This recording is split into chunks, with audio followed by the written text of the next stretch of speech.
Did you know you can now run FSLogix profile containers for cloud-only users on Azure Virtual and even external guest users with no domain controllers, no line of sight to Active Directory at all? And if you've been holding on to a domain controller just so FSLogix works, I know some people have been doing, then stick around because as of May 2026, this is officially generally available. And the best thing, it's already built into the version of FSLogix that you're running right now on Azure Virtual Desktop. So there's nothing new for you to configure or install. All right, so first of all, let's think about what's actually changed here. So for many years, if you wanted FSLogix profiles on an Azure Virtual Desktop pool host pool, you need hybrid identity, right? Which meant Active Directory, domain controllers, a whole lot. Even if everything else you run was in the cloud, just in Azure, which is crazy to think about it, right? We were setting up domain controllers just to use FSLogix. That's gone now. So Microsoft have made FSLogix for cloud-only accounts and external identities generally available for Azure Virtual Desktop. So, two big wins. First of all, your cloud-only users get full roaming profiles with zero Active Directory. Second, this is a bit which no one's really talking about. You can now do the same thing for external users. So think about those guest accounts, B2B users, contractors who aren't even in your tenant. They can now log into a pooled host pool and get the same profile experience as a person inside your tenant. Crazy.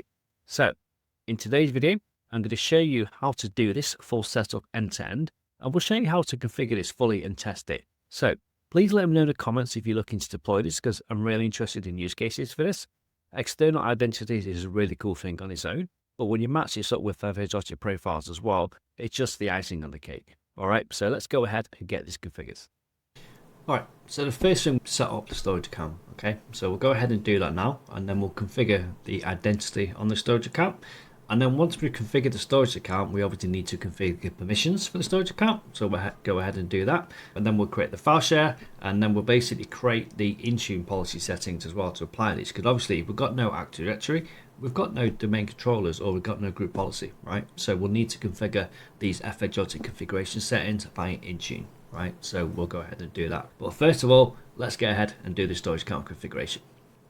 And if you're new to the channel, then welcome. This is the Virtual Mount YouTube channel. On this channel, we cover the latest news around Azure Virtual Desktop, Windows 365, Intune, Nerdio, and much, much more. So if that's the type of content that you do like to see, then please click the like and subscribe button because it really helps me grow the channel.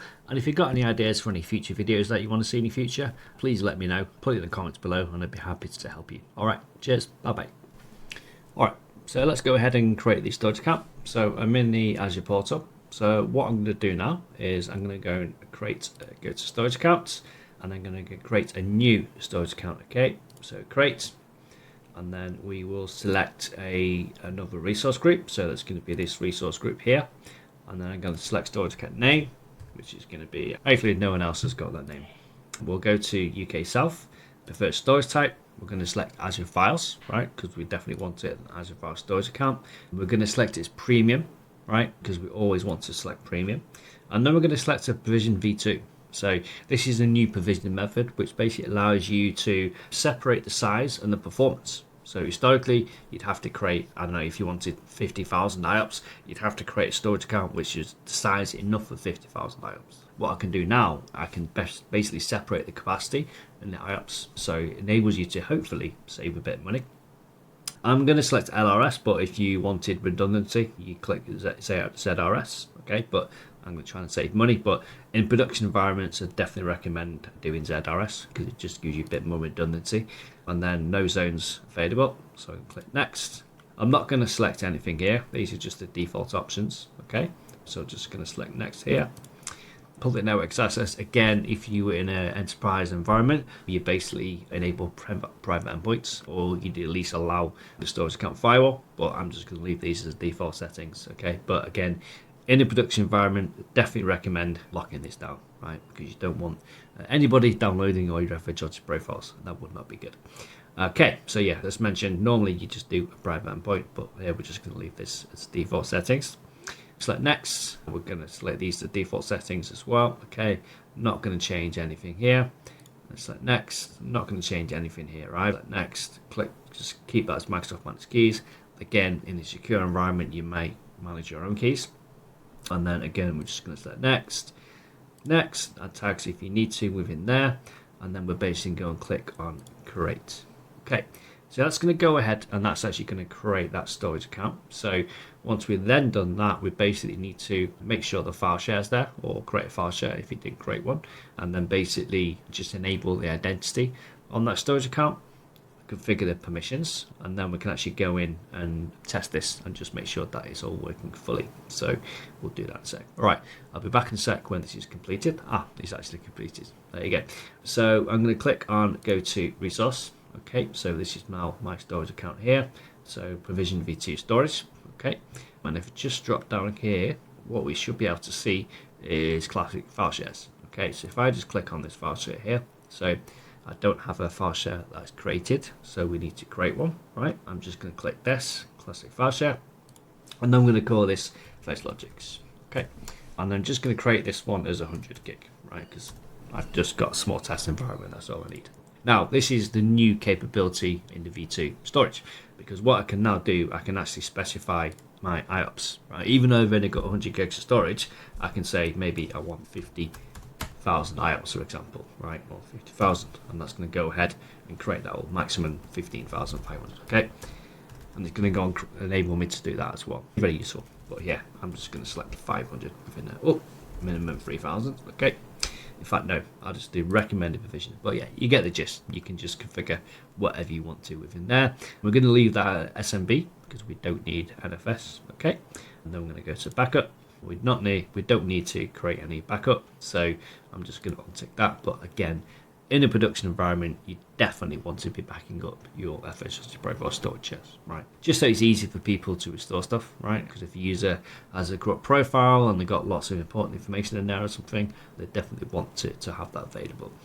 Okay, so next we go to review. So he's basically going to create a file share, go to FSLogix, provision storage is 100 gigs, and then I'm going to give it 3,000 IOPS. Okay, so we're going to go ahead, create that storage. So that file share is now created.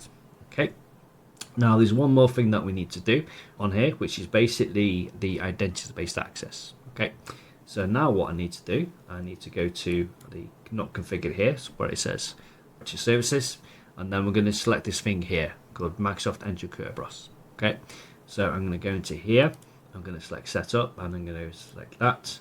Okay, now if you had an Active Directory environment, and if you wanted your hybrid users to use this storage, you basically need to configure this thing here, right? Which is the domain name and the domain name GUID, right?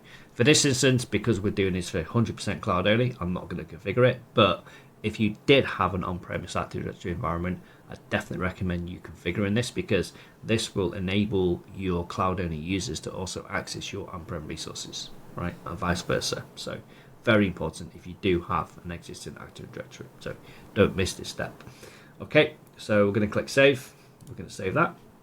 Okay, so that's now gone ahead and configured the Entra Kerberos. Now, what we can also do, we all configure the share level permissions. Okay, so we need to configure this. So enable permissions for authenticated users, and I'm going to select SMB share contributor. Okay, so that's what we need to configure, not reader, but contributor. Okay, so I'm going to select that, and then I'm going to click save. Okay, so we configured the share level permissions, we've created the file share, and then what we now need to go and do, we actually need to go to Entra ID and basically approve the account. Okay, so we'll go ahead and do that now. So if I just go into another portal, portal.azure.com, just open another tab, sign in. And then what I'll do is, if I go to Enterprise Applications, we should see a storage account. Okay, so if I just go to here, or is it App Registrations? I may have got this wrong. So App Registrations, and go to All Applications. Yeah, there you go. So you can see the storage accounts which I've got here. So we should see a new one for our storage account that we've just created. So this is the one here. Virtual mic, yep, this is the one. You can see some previous ones I've done here for testing, but you can see here, created date is the 14th of June. So that's the one that we've got here. Basically click on here, and then once we've done that, we go to API permissions, and then we basically enable that. So we're basically approving this. So if I grant admin consent for default directory, click yes. Okay, so if you don't do this, it won't work, right? When users try to authenticate, they'll get an error. Okay, so this needs to be done. Okay, so that's now done. Now, the only thing left to do is to actually assign the NTFS permissions, right? So historically, you had to go ahead and actually do that using like iCackles and mounting the storage account and stuff, but we can actually now do that using the Azure portal. So we'll go ahead and do that now. All right, so now we can configure the permissions. Okay, so the way we used to do this, we used to use iCackles to actually mount the storage. But what we can now do, you can now do it within the actual console itself, right? So if I just click on the Browse button here, and then we've got a Manage Access button. Okay, so I'm on the properties of the file share. And if I just click on Manage Access here, what we can actually do, we can actually add permissions, which is quite cool. So we can use Entra ID or user groups. So for example, if your users were a member of a certain Entra ID group, we can add them into here, or we could just use the default permissions. Okay, so what I can do, I can click on here. So for example, I've got creator owner, right? And I've got authenticated user, right? So they're the two minimum permissions that I need. Okay, I'm going to select those. So I'm basically going to set, for the sake of the demo, I'm going to set these to full control. But if you look at the Microsoft documentation, it'll tell you what permissions that you need to configure. But yeah, I'll set the full control for that. Okay, and then authenticated users, again, I'll just set that to full control. But as I said, please read the documentation or your own internal processes for what permissions that you'd want to have set here as well. I think like for the lockdown permissions, you'd basically want to have it as least restrictive as possible, right? Where only the users of the actual profile will be able to actually see what's in that folder. Okay, and also you need to enable it so your admins have got access as well. Okay, so click save for that. Okay, so now if we just refresh that, if I just go back into browse, control, go to browse, and then go to manage access, you see there now I've got those permissions in place, which should then give me enough permission for anyone who logs on to the Azure Virtual Desktop file server or session host should have permission to create that share or folder. Okay, all right, so now we've got everything in place. Let's go and actually configure this via Intune, and then we'll check this and make sure it all works. All right, so I'm in the Intune portal. So what we'll now do, we'll now go and configure the policy settings for this FSLogix configuration settings. We'll go to devices, configuration, okay, and then we're basically going to create a new policy. So I'll go into here, go to new policy, and then we'll basically call this tenant later, go to the settings catalog, okay, and then click create, and then we're basically going to call this settings, okay, and then we'll go to next, and then we need to pick a setting from the configuration catalog. So I'll just do a search in here for FSLogix. So I'm going to pick this one here, and then we want the profile containers one, okay.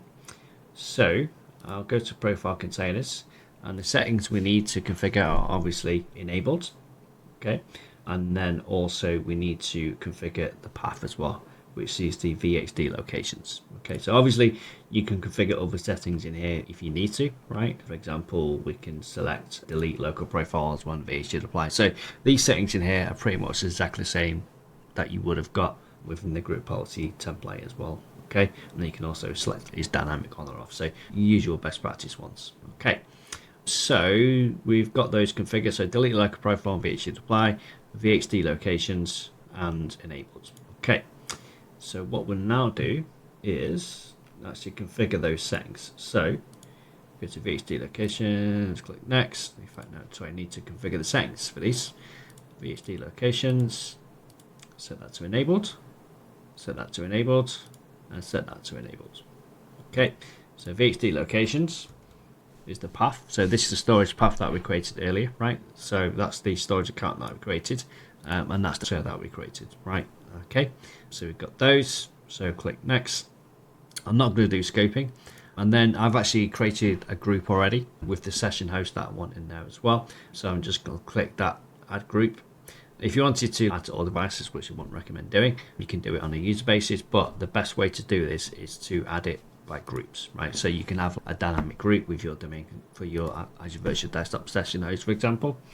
So I'm just going to put a group in there, just to make sure that my group has been created yet. AVD session host, there you go. So that's the one that I've created. So let's hit next for that. Okay.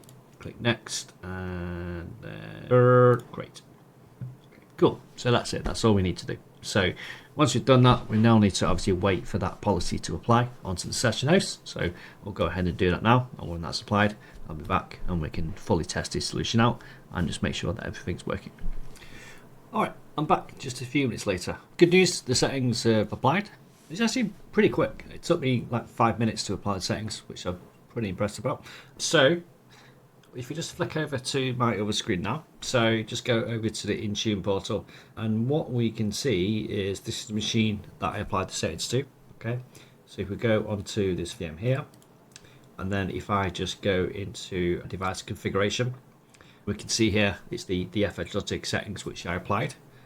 Just click on FSLogix settings, and these are the settings which I configured, right? So as I say, took about 5 minutes to apply those settings. And then if we just flick across to the actual VM itself, these are the register settings which is actually applied to the machine. And just to prove that not lying, and just to make sure that we are actually using the FSLogix profile, and you see the storage account here, so that's the one that we configured for the cloud only storage account.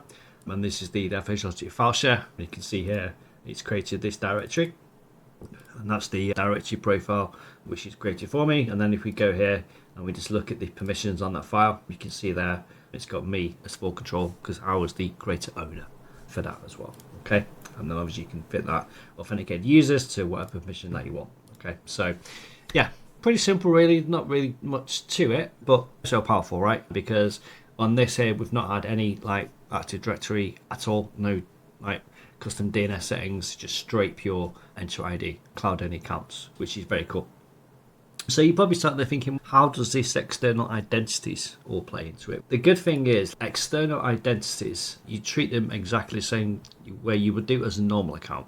Okay, so how does that work? So basically if I go into Entra ID, which I'll just go into here, go to users, and then basically if I want to create an external identity, I just basically invite the external guest user and then create an account for them.